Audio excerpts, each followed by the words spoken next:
When Tom Lawson first turned onto the narrow, tree-lined street of his new neighborhood in Cedar Valley, he had no idea that the quiet air masked something far more suffocating than traffic or city noise ever could. He'd seen the place online, carefully curated real estate photos showcasing manicured lawns, matching mailboxes, smiling porch lights. It had looked like the perfect reset for him and his wife, Catherine. After 2 decades working logistics for a private defense contractor, Tom had saved enough to retire early. Catherine, a veteran K-9 handler with a contract history most people never got clearance to hear about, had just wrapped her final assignment with a federal training initiative and was looking forward to continuing her work on her own terms. They wanted peace, not stillness. Routine, but not surveillance.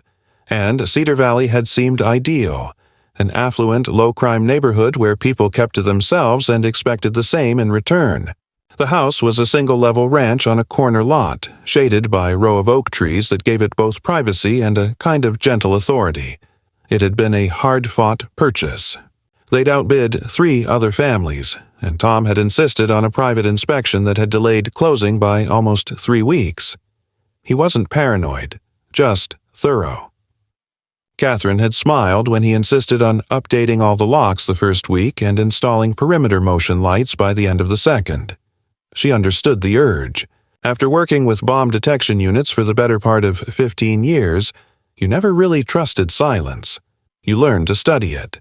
When they moved in, her white van, equipped with reinforced temperature control, segmented kennels, scent containment equipment, and a rolling rig designed for on-site training, was parked discreetly along the driveway beside the garage.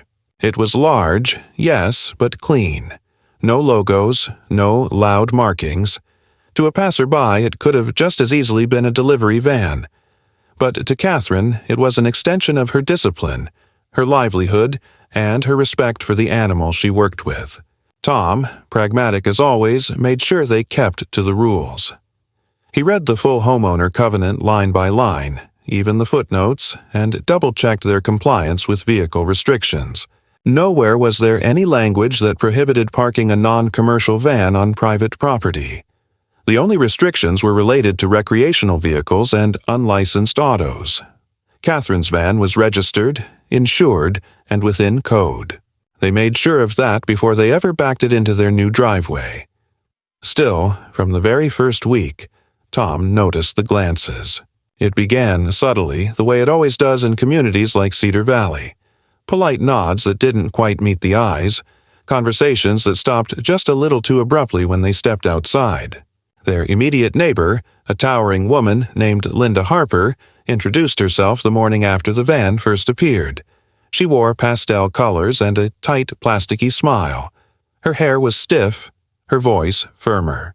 She brought over a casserole Tom had no intention of eating and made a comment, half laughing, about how that vehicle might raise some eyebrows on the block. Catherine, ever composed, simply said, "It's a work van. No business is being run from the house. Nothing in the rules says we can't park it here." Linda blinked, adjusted the dish towel on the Pyrex she was holding, and replied, Of course. We just like to keep things unified here." Tom had thanked her and shut the door before she could push further. It didn't seem like a big deal at the time, just neighborhood etiquette taken too seriously. But Linda's gaze had lingered on the van that entire exchange. That was the first thread. Within a week, they received a letter tucked into their mailbox, not from the post office, but hand-delivered, no return address. It was typed and formatted like an official notice, though it lacked any formal header. Residents are encouraged to maintain visual harmony on all visible portions of their property, it began. Vehicles that do not align with neighborhood aesthetics may be subject to review by the community board. Catherine had read it aloud with a calm face and deadpan tone before folding it once and dropping it straight into the trash. "You sure we want to do this here?" Tom had asked that night while checking the locks. He wasn't second-guessing the move, he never did that, but he was starting to sense a pattern. The kind of low-pressure social squeeze that people like Linda specialized in. You wouldn't notice it at first. It didn't come with yelling or obvious threats. It came through polite questions with barbed edges and rules that didn't exist until you'd already broken them. Catherine was unfazed. "They don't want the dogs here," she said simply. "That's all this is, and I've had worse." The dogs themselves, 2 German Shepherds and a Belgian Malinois currently in behavioral evaluation, were quiet, trained to the second. No barking, no loose fur. They didn't even go outside unless escorted, and they were never walked through the neighborhood. Catherine ran them on the perimeter course she'd mapped in the backyard, timing their turns, adjusting their stimulus levels, and recording data for her contracts. These animals weren't pets. They were tools, respected ones. But they still had fur, teeth, and sharp eyes, and that was enough for some people to decide they were dangerous. Or worse, out of place. Things escalated not with noise, but with silence. One day the trash pickup skipped their house. Then the lawn care service they'd hired dropped them with a vague, "We're overbooked" message, even though the contract had just been renewed. Catherine's delivery for scent pads was left halfway down the street, not even close to their doorstep. And still, none of it was technically wrong. Just mistakes, oversights.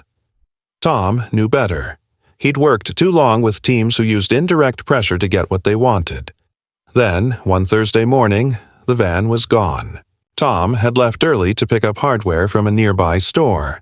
Catherine had come out with the dogs, ready for a scheduled training session, and found only an oil stain where the van had been. No note, no explanation, no noise in the night. Just empty space. At first, they thought it had been stolen, but there was no broken glass, no signs of entry. The motion lights hadn't been triggered. That was the most disturbing part. Someone had come close enough to take a 2-ton van off their driveway without leaving a trace. Catherine was on the phone within minutes, calm but clipped, reporting the vehicle missing to local law enforcement. The dispatcher asked questions, took the details, said someone would be in touch.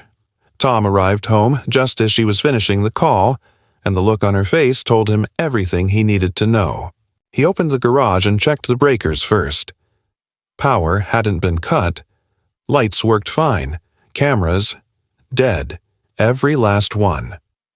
Fried through the signal path, not unplugged, disabled with intent. That was when Tom knew. This wasn't just about the van. It never had been. The disappearance of the van was not just a disruption. It was a direct challenge, one that Tom and Catherine understood immediately for what it was. The van wasn't a car. It was a sealed, regulated environment with specific temperature zones, secured kennels, a mounted platform for sensory testing, and an internal log system that tracked every hour of animal transport. It wasn't something you casually towed away in the middle of the night without triggering a dozen alerts or breaking a few laws. Yet, when the police arrived later that day, 2 officers, polite but plainly indifferent, their tone suggested more inconvenience than alarm. They took the report with mechanical professionalism, asked if the van had any tracking device, and jotted down the make and model without even looking at Catherine as she explained, in exacting detail, the nature of the vehicle's interior and the significance of what it contained. One of the officers, clearly trying to get back to his shift, glanced toward the now empty driveway and offered a vague assurance. "Might be a repo gone wrong. Sometimes they pull the wrong vehicle. Happens more often than you think." Tom said nothing, only folded his arms and stared through him, and Catherine, to her credit, remained composed. But she corrected him flatly. "This van's paid off. Registered under federal contractor status. It's not a damn SUV with missed payments. If it was towed, it was targeted." The officer blinked at that, shrugged, and said they'd file the report and follow up when the impound lots respond. As the cruiser rolled off, Tom leaned against the porch rail and exhaled slowly. Not out of exhaustion, but the kind of careful restraint that comes when a man is measuring what he'll tolerate. By evening, he'd checked every municipal lot in a 30-mile radius himself. No trace. Catherine's contractor liaison promised to elevate the inquiry internally, But due to bureaucratic pacing, it would take time. She knew what that meant. Hours, maybe days before anything moved, assuming it moved at all. And that wasn't acceptable. The next day, the van reappeared. Just like that, parked at a slight angle on the same stretch of driveway, exactly where it had been. The paint was clean, the tires looked untouched, and to the average eye it could have simply been moved and returned without issue. But it wasn't the same. The moment Catherine opened the rear doors, she froze. The internal temperature monitor had been disabled. The medicine compartment, usually locked and latched, had been jimmied open. Her backup epinephrine injector was missing, and one of the dog's supplemental sedation packs had been removed. But more than anything, it was the smell. Faint, sour, like sweat and latex, that told her someone had been inside. Someone untrained. Someone who didn't belong. The damage wasn't dramatic, but it was invasive in the worst possible way. The stainless steel of the holding cells bore subtle new scuff marks, the kind you'd get from heavy boots. And worse, the biometric reader that Catherine used to unlock the storage drawers had been overridden. It was a custom install, not the kind of thing that could be cracked by a neighborhood kid or random thief. It had been tampered with by someone with experience or with help from someone who had access to the specs. That's what chilled her. The implication that this wasn't just neighborhood interference anymore. This was orchestrated, technical, and, above all, deliberate. Tom called a private security contact that afternoon, not to investigate, but to scan. Within a few hours, a specialist came by with signal meters and spectrum readers. The van tested positive for a short-term RF relay device, likely used to jam internal signals for a limited window. No location transmission had left the van while it was gone. Worse, the relay had burned itself out afterward, a sign of planned obsolescence. Someone had wanted to borrow the van, disable the evidence, and cover their tracks without leaving anything traceable. But they had missed something small. A micro heat sensor embedded behind the primary panel that logged interior fluctuations. Catherine had installed it herself after a former colleague warned her about equipment theft on certain high-risk assignments. The sensor had stored data during the disappearance, including a temporary temperature rise consistent with human occupancy. That was enough to prove it had been entered and possibly used, illegally. That night, Tom filed a formal notice to the neighborhood board, demanding immediate review of any authorized towing or vehicle removal requests filed in the last 72 hours. The response came the next morning, a curt one-paragraph email stating that no such request had been filed or approved, and that the board did not oversee enforcement regarding individual parking issues unless prompted by resident complaint. The vagueness of the phrasing wasn't lost on Tom. It was a denial without denial. The kind of language that absolved them of responsibility while keeping their options open. Catherine, meanwhile, received a call from her contractor's legal unit, requesting a detailed statement of the event and advising her not to move the vehicle or engage further until federal property status could be re-verified. That meant the van was now a frozen asset, immobile, under scrutiny, and unusable until a clearance order came through. It was, in effect, neutralized. 2 days later, they found the second note. It wasn't placed directly. No tape, no envelope, just a folded piece of heavy stock tucked behind the windshield wiper in the early hours of morning. The handwriting was jagged, deliberate, done with the kind of force that indents paper fibers. This is not a kennel. Take your trash and go. No signature, no pretense of diplomacy. Catherine didn't react immediately. She read it once, handed it to Tom, and went inside without saying a word. But when he stepped into the kitchen 20 minutes later, she had her old flight bag open on the table, running inventory checks on her spare kits, her emergency meds, even the extra harnesses. She wasn't panicking. She was preparing. Catherine had trained detection animals in places where violence wasn't hypothetical, and she knew when someone was escalating. This wasn't harassment anymore. It was disruption with a purpose. The next move came not from the board or the police, but from animal control. 2 uniformed officers arrived unannounced late afternoon, citing an anonymous report of animal welfare concerns. They were professional, polite, even, and they seemed more embarrassed than accusatory.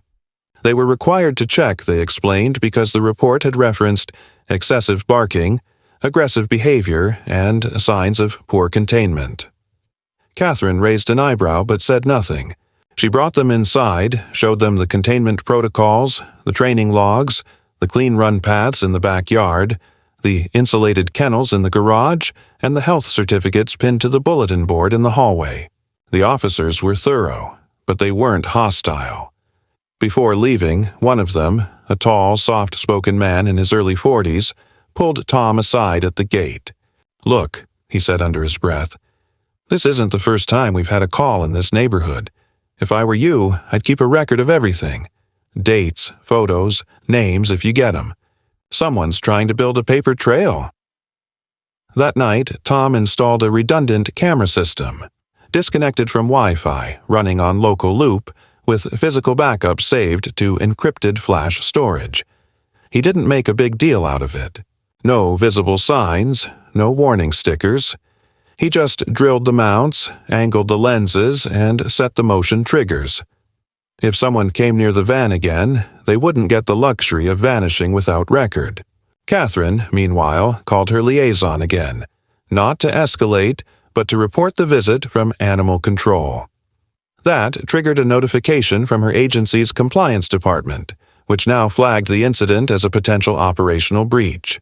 If it was determined that any of the dogs under her care had been compromised, or that their location was no longer secure, her contract could be temporarily suspended. That was the risk. Not just the van. Not just the property. But the work itself. The mission that had defined her for more than a decade. And she knew in her bones that this wasn't just about dogs or noise or appearances. This was personal, and whoever was behind it had no idea what they'd stepped into. The first real shift came not through words, but silence. Calculated and uncomfortable. After the visit from Animal Control, there was a brief lull, just enough time to make Tom and Catherine think the pushback had ended, or at least lost its momentum. But experience had taught them both that silence was never neutral. It was the deep breath before the next blow, the pulling back of a slingshot. Catherine kept to her routines. She adjusted her training schedules to off-peak hours, used side routes to avoid visibility, and limited the dog's outdoor exposure. She logged every incident, every deviation from normal, and stored it in encrypted files backed up twice, one set hidden inside a flash drive beneath a floor vent, the other in an anonymous cloud account. Tom, always more patient than trusting, kept watching, and the neighborhood, for a time, watched back. 1 week after the Animal Control incident, Catherine received an email from her agency's Compliance Oversight Unit. It was cool, clinical, composed of polite sentences stitched together with bureaucratic insulation, but the message was clear. Due to repeated civilian reports of potential non-compliance and an open local administrative concern regarding training environments, her security credential would be suspended pending an internal site reassessment. No further details. No room for appeal. What had once been a suspicion now had consequences. Her dogs could no longer be deployed. Contracts that were on standby moved to inactive. Her role was paused not because of performance, but because someone in the shadows of a neighborhood committee had triggered enough administrative noise to reach Washington. That was the second thread pulled. Catherine didn't say anything when she read the email. She sat at the dining table, index finger hovering over her trackpad, then simply closed the laptop and walked out to the garage without a word. Tom knew better than to follow.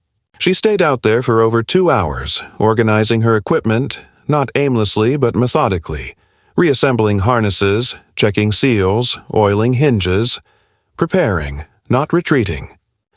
The next escalation came through a completely different channel. Commerce. Their weekly delivery of specialized K-9 food was rerouted without explanation. Catherine contacted the vendor, who apologized profusely and blamed a change in shipping coordinates. It turned out someone had submitted a service form through the company's portal, using her name, address, and customer ID, requesting a temporary hold and alternate drop-off. The address submitted was real, another property in Cedar Valley, currently owned by a private rental management firm. It was a dead-end house, recently vacated. No camera footage, no signature required. When she traced the delivery with the company, they offered compensation and a replacement order. But the implication was unsettling. Someone had used her identity to redirect regulated dog food. Not expensive by market standards, but very specific in its contents. And timing. That wasn't a prank. That was a calculated interference with health management protocols for her animals. Tom filed a report for identity tampering, though he didn't expect it to go far. He also updated all their service logins, added two-factor authentication, changed email protocols, and rerouted deliveries to a P.O. box. That was the procedural reaction. But emotionally, a shift had happened. Catherine had stopped sleeping through the night, not in a dramatic, pacing-the-floor way, but in quiet intervals. She would wake up, not move, just lie there with her eyes open, listening. And Tom, who had always been light on sleep, started checking the camera logs every morning over coffee like he was reading the news. Then came the garbage incident. It was a Wednesday, just after 7 in the morning. Tom stepped out with their bin like he always did, precisely on schedule, lid shut, wheels lined to the curb. Cedar Valley had regulations on waste container visibility and pickup timing. It was part of the aesthetic culture, though no one really enforced it. Still, Tom followed the rules. But that morning, their bin was already overturned, trash scattered, some of it obviously not their own. Banana peels, paper cups with unfamiliar logos, shredded bits of mail that bore a neighbor's name. It was subtle, but again, calculated. He didn't say anything at first. He picked it all up, sorted what was theirs, returned the rest to a separate bag, and placed it neatly beside the neighbor's driveway with a note. "Found near our curb. No problem, just returning." He wasn't angry. He was documenting. That night, their doorbell rang at 10:43 p.m. Too late for anything casual. Tom checked the feed from their door camera. A woman in a bathrobe, Linda Harper. Her arms were crossed tightly, lips pressed in a hard line. Tom opened the door halfway, letting the security chain remain attached. Linda didn't wait. "We need to have a conversation about your van," she said sharply. "Again," she added, as though this had been an ongoing discussion. Tom didn't flinch. "We're not having conversations at 11 o'clock at night," he said evenly. Linda's eyes narrowed. "People are worried. Your dogs are trained for violence. They're not pets.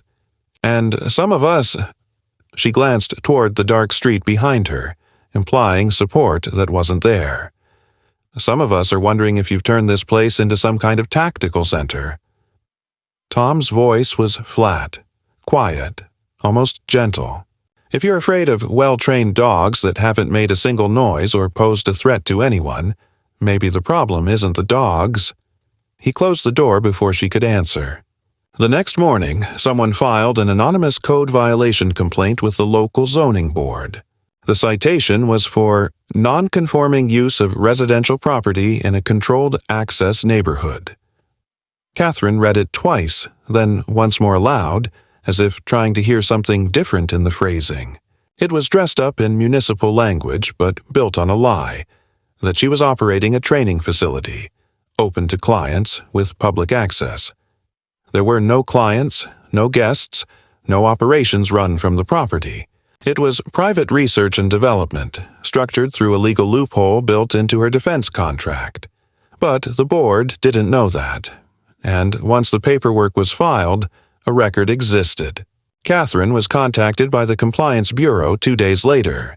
She had 72 hours to submit proof of private use exemption or risk permanent removal from the operational registry. That wasn't a temporary pause. That was a career-ending decision, if not addressed quickly. Tom contacted their attorney, not their general estate lawyer, but a former federal litigator he had worked with during his time as a logistics advisor. The man, Elliot Kranz, reviewed the citation, made 2 calls to local enforcement, and within 12 hours had confirmation that the original complaint had been drafted from a public access computer at the Cedar Valley Public Library. The timing matched the hour Linda had returned from her evening walk, the same day as the trash incident. Tom wanted to confront her, but Catherine stopped him. Not because she was afraid, but because she had realized something deeper. "She's not working alone," she said simply. "She's got leverage, or someone feeding her tactics. The damage isn't in what she does, it's in how official it looks when she does it." And that was the turning point. The realization that what they were up against wasn't a neighbor with too much time or too little tolerance, but a mechanism, a process designed to discredit, isolate, and slowly push them into either submission or exile. Not through threats, through systems, through forms, through whispers passed at HOA meetings and documentation twisted into violations. And it worked because it was quiet, because it wore the mask of order, because people believed in rules, even when those rules were rewritten behind closed doors. Catherine decided it was time to stop being polite. Catherine knew from the beginning that confrontation wouldn't resolve the deeper issue. Tom, for all his tact and discipline, had been operating from a place of controlled reaction, responding to each move as it came, documenting, protecting, reinforcing. But the escalation hadn't slowed, it had only grown more sophisticated, more institutional, more camouflaged in protocol. The zoning complaint, the identity tampering, the targeted removal of her food delivery, these weren't acts of impulse or casual resentment. They were patterns, coordinated ones. So, while Tom refined the paper trail, ensuring every incident had a timestamp and a witness, Catherine shifted her approach. Not to fight, but to expose. It started with a quiet request to an old colleague, someone she had trained with at a secure compound in New Mexico, now working civilian side with a private contractor focused on behavioral analytics. She didn't ask him to dig, only to observe. "I need to know what I'm missing," she said, voice low over the line. "Not what they're doing. Who's giving them the tools?" He didn't ask unnecessary questions.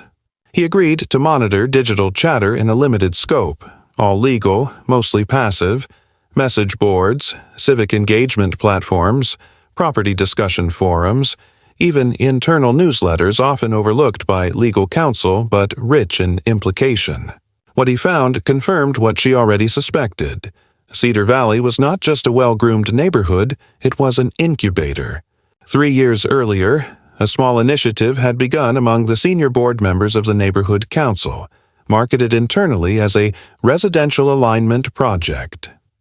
Its stated purpose was benign, streamlining property standards and preserving long-term real estate value, but its language allowed for subtle authoritarian pivots. Phrases like community-integrated monitoring and inter-residential expectations peppered documents that, at face value, looked like urban planning literature. But between the lines was something more.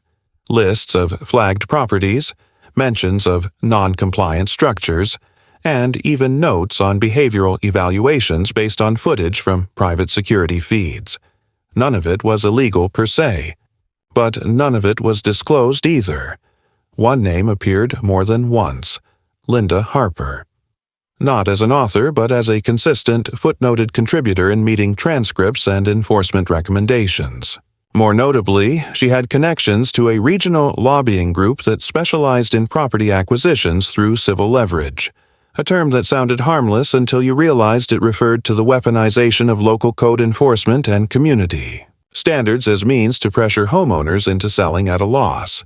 Catherine's property was one of the last unclaimed parcels in a strip of homes recently purchased and quietly turned over to a development partner affiliated with that same lobbying group. Her van, her dogs, her career, they were all obstacles, not threats. And Linda wasn't acting alone. She was following a model. Catherine didn't share everything with Tom at first, not because she distrusted him, but because she needed him focused. He was keeping them safe, grounded, locked into reality, and she couldn't afford to pull him down the deeper rabbit hole. Not yet. Instead, she told him enough, that the campaign against them wasn't spontaneous, that the board had tools neither of them had considered, and that the solution wouldn't come through another complaint or another appeal. They needed leverage, and leverage required a spotlight. So she attended the next open council meeting, not to argue, to listen. The gathering was held in the community center, a neutral beige building with folding chairs and aggressive air conditioning. Around 20 residents were seated when she arrived, Linda included, positioned at the center of the board's half-circle like a conductor waiting to lift the baton. Catherine sat near the back, hands folded, face calm. When discussion opened to public comment, she stood and approached the podium. She spoke plainly, her tone measured, her gaze steady. "I've lived here just under 6 months," she began. "And in that time I've received anonymous complaints, experienced equipment sabotage, had my animals targeted, and lost the ability to continue my federally contracted work due to administrative interference rooted in civilian reports. I'm not here to accuse anyone. I'm here to warn everyone. What's happening isn't just about me. It's about a process that's been allowed to fester, quietly, politely, dressed as neighborhood concern.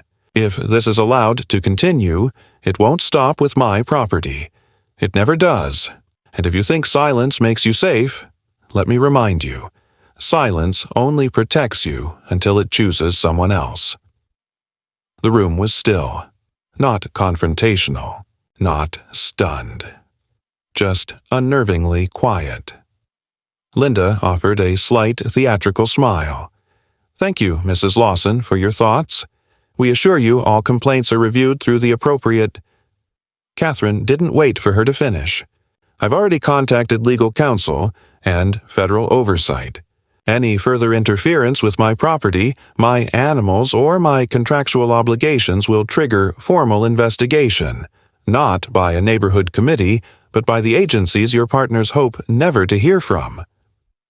She left the podium, walked straight out, never breaking stride.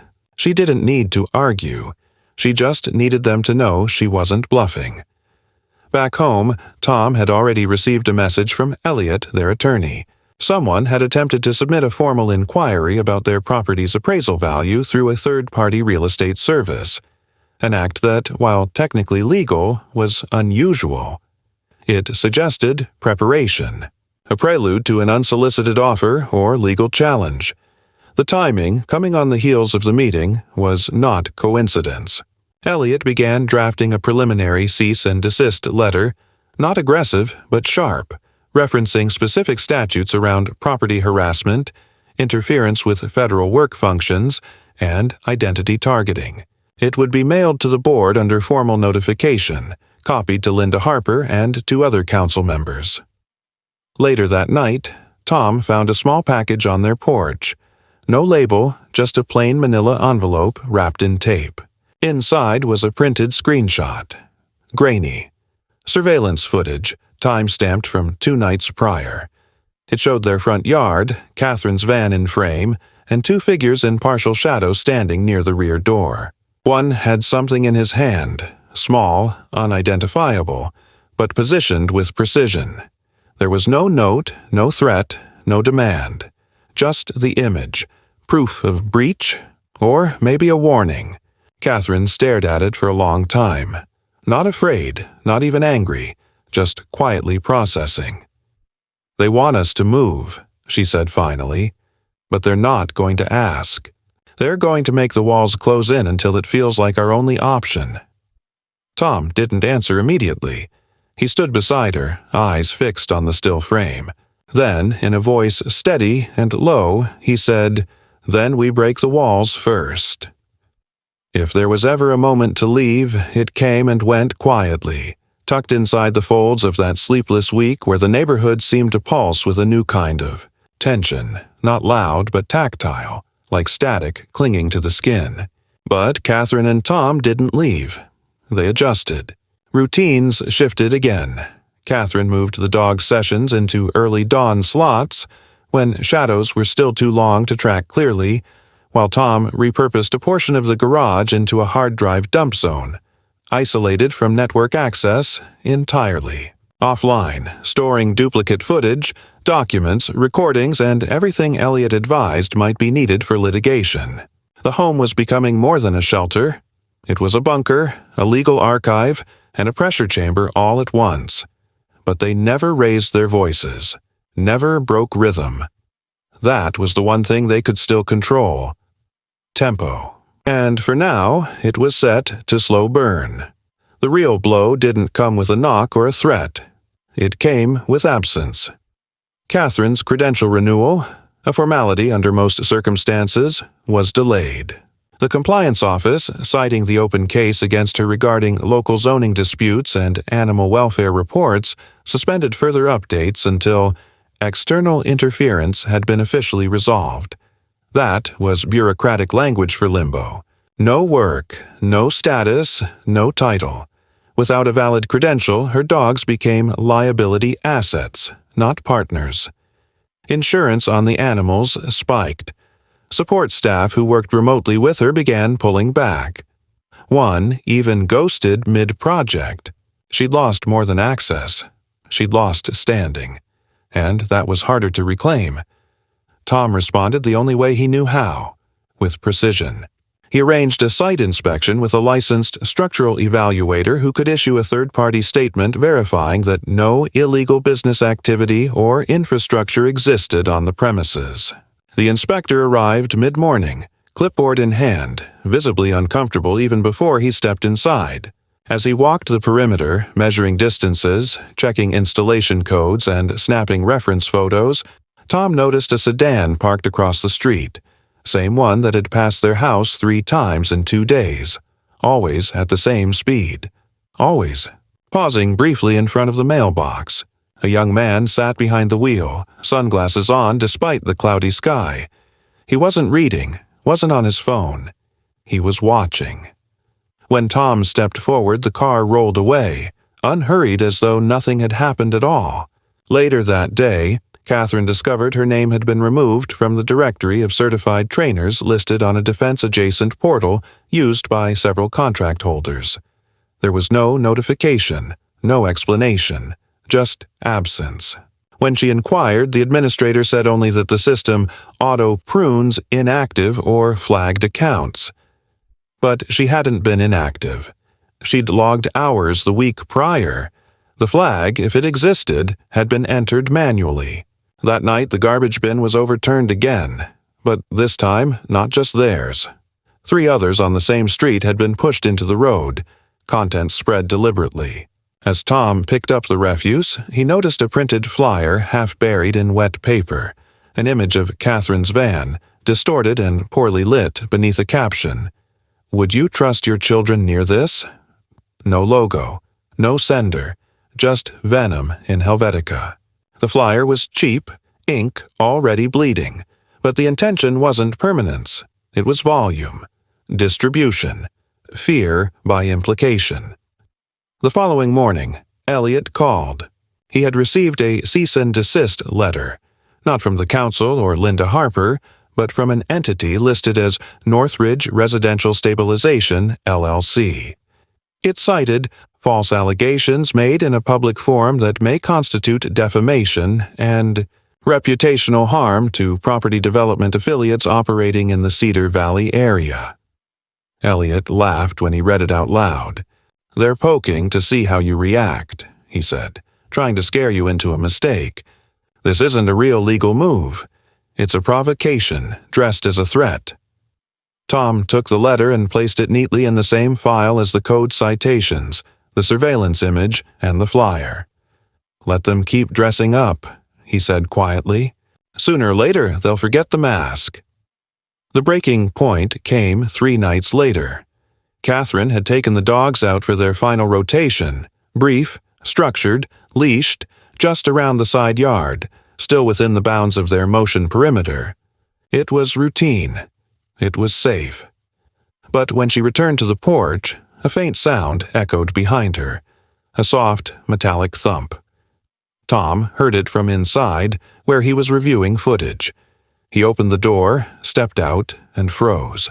On their lawn lay a piece of raw meat. Nothing dramatic. No blood trail, no dramatic staging. Just a palm-sized chunk of flesh, pink-gray with a dusting of white powder along one edge. Not rat poison. Something finer.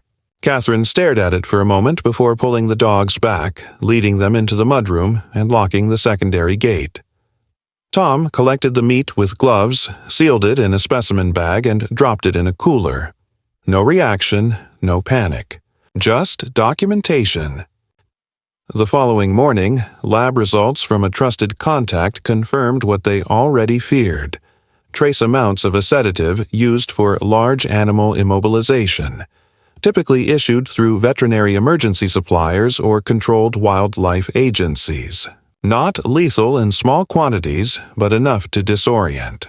Paired with a dog under physical stress, it could have been fatal. It wasn't just harassment anymore. It was attempted sabotage, possibly fatal, against federal K-9 assets. Catherine contacted her liaison and used a code not touched since her last field assignment. "We have outside interference at threat level 3. I am requesting immediate clearance protocol activation." The response was swift and private. No flashing lights, no agents in dark suits, just a silent handoff to internal legal. Federal. Quiet. 2 days later, a man arrived at their home. Early 60s, heavyset, dressed in civilian clothes so nondescript they were practically camouflage. He had no ID badge, no rank, only a clipboard and a memory for detail. Catherine led him through everything, from zoning citations to flyers to the poisoned meat. He didn't say much, just listened, asked clarifying questions, took photos, scanned the van, logged timestamps. Then, before leaving, he nodded to Tom and said, "You've handled this better than most. Don't move. Let them come to you. We'll be watching now." That night, Linda Harper didn't wave when she walked past their house. She didn't glance. She didn't smile. For the first time since they'd moved in, she passed by with her gaze downcast. Steps just a little faster than usual. Across the street, the sedan didn't reappear. No flyers showed up the next day. No bins were tipped. The silence returned, but this time it wasn't a threat. It was recoil. But Tom and Catherine weren't fooled. Pressure didn't disappear. It only shifted shape. And Catherine, for the first time since arriving in Cedar Valley, felt something she hadn't dared acknowledge in weeks. Not relief, not victory, but readiness. Not for an ending. For a beginning. It wasn't a single moment that brought the pressure to a head. It was a slow fuse, burning quiet and steady beneath the surface until everything that had been orchestrated from behind curtains and clipped voices finally collided with the weight of its own arrogance. By the third week of surveillance silence, Tom and Catherine knew the tactics hadn't stopped. They'd only become invisible, subtler, legalistic. Linda no longer walked past their property. The flyers ceased. No new violations arrived. But what replaced the noise was bureaucracy, a slow strangulation by process. Catherine received a formal notice from the credentialing board that her operational status had entered a compliance freeze, meaning no new contracts could be issued until the zoning matter was closed. Her appeals were delayed, redirected, and finally sent into pending review, a purgatory designed to outlast patience. One by one, her back-channel contacts began pulling away, not from fear, but from systemic discomfort. Nobody wanted to be the one seen standing next to a name on a red flag list. That's how the system punished you without ever raising its voice. It didn't strike. It isolated. But Catherine hadn't stopped preparing. The man who visited from the federal office had quietly passed the case into hands more equipped to handle long-form structural interference.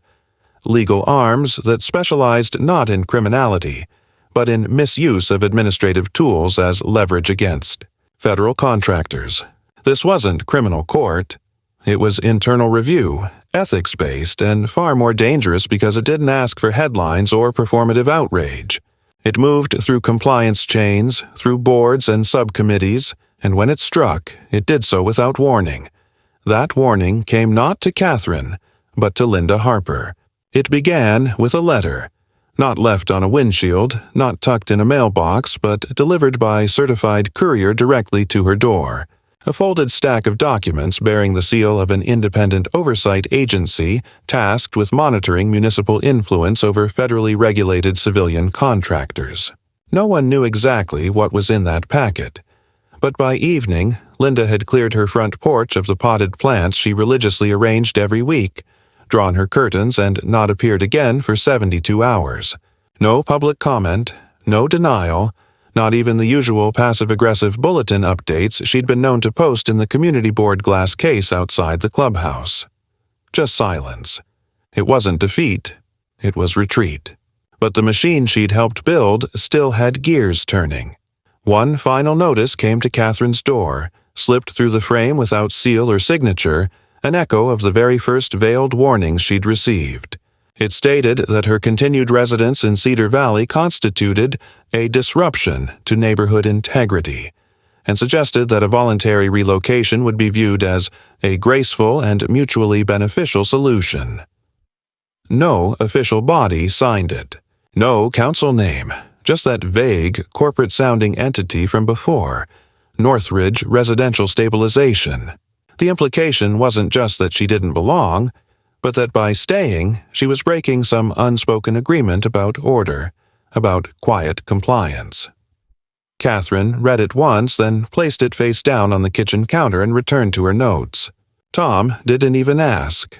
They were beyond interpretation now. Everything had already been decided. The only thing left was the response. 3 days later, their attorney served notice to 3 parties simultaneously: the local zoning board, the Cedar Valley Council, and Northridge Residential Stabilization. The documents were dense, precise, and surgical. 53 pages outlining procedural breaches, administrative coercion, and documented attempts to undermine federal contractor protections through falsified zoning citations and unsubstantiated third-party reports. Included was video evidence of individuals approaching their property, audio files of past council meetings that were legally obtained and transcribed, and a statement from Catherine's compliance liaison verifying that the initial suspensions were triggered by reports later deemed baseless. The letter ended with a simple line: "The Department of Oversight reserves the right to audit and litigate all regional entities engaged in sustained harassment or pattern-based targeting of protected federal affiliates." That wasn't a lawsuit. That was the first breath of something heavier. Tom watched the courier drive off, then turned back into the house and locked the door behind him, not in fear, but as punctuation. The fallout came quickly. Within a week, 3 members of the neighborhood council formally stepped down, one citing personal conflicts of interest, another resigning for health-related stress, and a third simply disappearing from the directory overnight. Linda was no longer listed as the community liaison. The Northridge portal vanished from the Cedar Valley website. Homeowners began receiving open forum invitations for a restructuring dialogue, language so carefully sterilized it reeked of damage control. Flyers, once anonymous and hostile, were replaced by pastel-colored mailers urging unity in the wake of misunderstanding, with no mention of what had been misunderstood. The same week, Catherine's credential was reinstated. Not loudly, not ceremonially, but with a quiet update to her status and a formal email advising her of pending contract resumption. She said nothing to Tom when it arrived. She simply walked into the garage, unlocked the van, and began checking her tools. Her dogs watched her work with quiet anticipation, as if they too had sensed the shift. But nothing was over. That Friday, just after sundown, someone rang their doorbell. Tom checked the feed. A man stood alone, mid-50s, unremarkable clothing, folder in hand. No badge, no van, just calm posture and tired eyes. Tom answered. The man introduced himself as a legal advisor for a private residential management group. "I'm not here to threaten you," he said quickly. "I was asked to make an offer." He handed over a letter, an official buyout proposal, above market value, with relocation costs covered and a non-disclosure clause baked into the fine print. It was money. Real money. Enough to move, reset, even upgrade. Tom took the letter, read it, folded it, then handed it back. "You can keep that," he said. "We're not going anywhere." The man didn't argue. He just nodded, thanked him for his time, and walked away without a word. Catherine stood behind the door, watching, saying nothing. She didn't need to. They both understood now. There was no further mask, no appeal to order or rules, just the raw currency of power. They'd refused silence, so now someone wanted to pay for their absence, and they had declined. That night they sat outside under the porch light. The street was quiet. No watchers, no notes. The air smelled like rain. One of the dogs lay at Catherine's feet, head resting on her boot. Tom had a coffee in his hand, still warm, untouched. For the first time in weeks, no one was pushing, and the space around them, small, fragile, but earned, felt like their own again. They knew the next move might come months later, in some new form, with new faces and new tactics. But for now, the field was quiet, and silence, this time, belonged to them. In the weeks that followed, life in Cedar Valley resumed its artificial calm, like a pond still rippling beneath the surface long after the stone had vanished. No formal apology ever arrived, no admissions were made, and no names were cleared because officially there was never a conflict to begin with. Only discrepancies, unfortunate misunderstandings, and administrative errors that had since been addressed. But Tom and Catherine didn't need an apology. What they needed was space. Not just physical distance from those who had tried to push them out, but the restoration of their own perimeter, mental, legal, and personal. Catherine's reinstated credentials allowed her to return to work slowly, selectively. She no longer accepted wide-net contracts or regional rotations. Instead, she focused her efforts on specific deployments, high-value scenarios where her experience meant more than her visibility. Her van stayed parked exactly where it had always been, clean, quiet, unassuming. And this time, no one touched it. Neighbors who had once looked through them now looked away, some out of discomfort, others perhaps out of guilt, but most simply out of caution. The couple at the corner house, who used to wave politely, now only nodded when spoken to. A few made subtle gestures of peace, a returned tool, an offer to collect a parcel, a quiet admission that things got out of hand. Catherine accepted them all with the same measured tone. She had no interest in vengeance or social realignment. She simply wanted what had been taken from them, the right to be left alone. For Tom, whose strength had always come from preparation rather than confrontation, the resolution offered a return to focus. He upgraded their security systems one final time, installing layered passive sensors and hidden cameras that fed into a system not even their legal team knew existed. He wasn't paranoid. He was patient. And patience, he'd learned, didn't mean waiting. It meant watching. One evening, near the edge of spring, they hosted no one. There was no gathering, no celebration, no announcement. But Tom grilled outside while Catherine worked the dogs in the backyard. The air was warm and sharp with the scent of charcoal and trimmed grass. The sky hung low with gold, and the dogs ran their patterns not for training, but for joy. It was quiet, earned quiet. And when they sat down to eat, neither said a word for several minutes. It wasn't solemnity. It was satisfaction, wordless but thick between them. Catherine eventually looked across the table and said, "They never wanted the van gone. They wanted everything it stood for gone."